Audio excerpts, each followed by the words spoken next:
Hello everyone and welcome to another episode of Learning Git. In this video, we will take an in-depth look of the basic Git workflow. So let us now talk about the basic Git workflow. So here we can see that we have a diagram of the Git workflow. We have a working tree, or we can call it a working directory.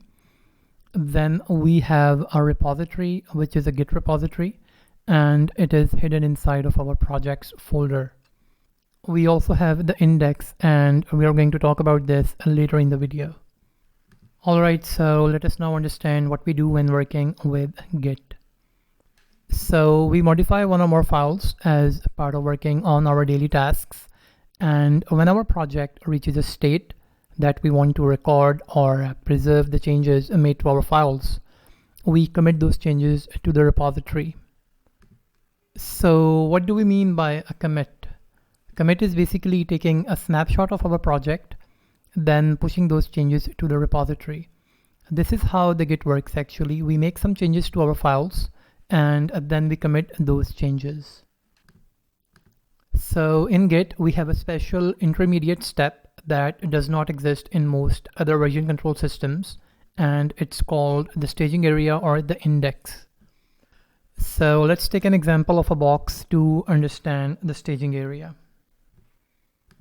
So imagine we have a box and we can put some stuff inside of it and we can take some stuff out of it.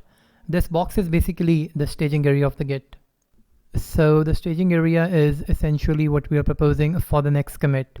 So when we are done making changes, we add the modified files to the staging area or the index. Then we review our changes, and if everything is good, then we commit our changes. So this way our proposed snapshot is permanently stored in the repository. Alright, so let us now talk about the three areas in Git where our code lives. The first is the working area. We also called it a working directory. The second one is the staging area, and the third one is the repository. So the working area in brief is the files that are not in the staging area.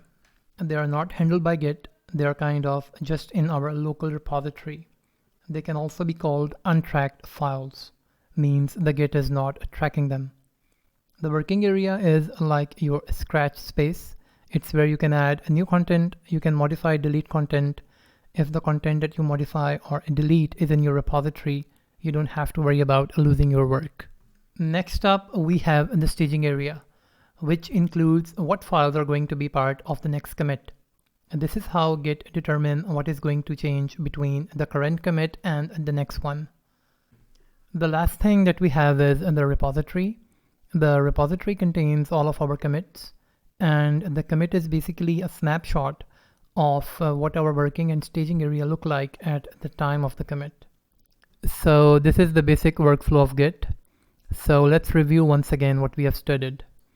We have a working directory and we make some changes to our files, and then we are going to add them to the staging area or the index. And once we are done reviewing them, we commit those changes to the repository where they are stored permanently. Alright, so that's it for this video, and in the next video we will see how we can work with Git and how we can add our files to the staging area.